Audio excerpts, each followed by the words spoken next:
எவ்வளோ பேர் ஆன்லைன்ல சாரிய பார்க்குறாங்க. பார்த்துட்டு வந்து அவங்களுக்கு ஏத்த ஒரு ப்ரைஸ்ல இல்ல சொல்லிட்டு சாரி வேண்டான்ட்டு போயிடுறாங்க. 1800லாம் வந்துச்சுனாலே நம்ம அது பெரிய காசா நெனச்சுட்டு நம்ம வாங்க மாட்றோம். கண்டிப்பாங்க நம்மள மாரி கஷ்டப்படுறவங்களுக்கு அந்த காசு வந்து ஒருத்தர் 800 குடுத்து ஒரு சாரி வாங்கணுமான்னு தான் நமக்குள்ள தோணும். என்னதான் அந்த சாரி வொர்த்து சாரியா இருந்தாலும் நம்ம வாங்க மாட்டோம். ஸோ அவங்கள மாரி ஆட்களுக்கு நம்ம ஒரு பட்ஜெட் ஃப்ரெண்ட்லியா சாரி கொண்டு வரலாம். நம்மகிட்ட இருக்க சாரி எல்லாருமே வாங்கி எல்லாருமே யூஸ் பண்ணி பார்க்கணுன்ற ஒரு எண்ணத்தினால நம்ம கொண்டு வந்தது தாங்க இந்த சாரி.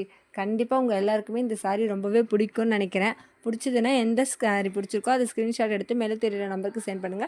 இந்த சாரியோட பிரைஸ் எவ்வளோன்னு பார்த்தீங்கன்னா, ஜஸ்ட் 500 மட்டும்தாங்க. மார்க்கெட்ல போய் கேட்டிங்கன்னா 800க்கு மேல சொல்லுவாங்க. கண்டிப்பா இந்த ஆஃபர மிஸ் பண்ணிடாதீங்க. சீக்கிரமே உங்க ஆர்டர் புக் பண்ணிக்கோங்க. இந்த வீடியோ உங்களுக்கு பிடிச்சிருந்தா உங்க ஃப்ரெண்ட்ஸுக்கும், ஃபேமிலிக்கும் ஷேர் பண்ணுங்க. மறக்காம சேனல சப்ஸ்கிரைப் பண்ணிட்டு வீடியோ பாருங்க. தேங்க்ஸ் ஃபார் வாட்சிங்.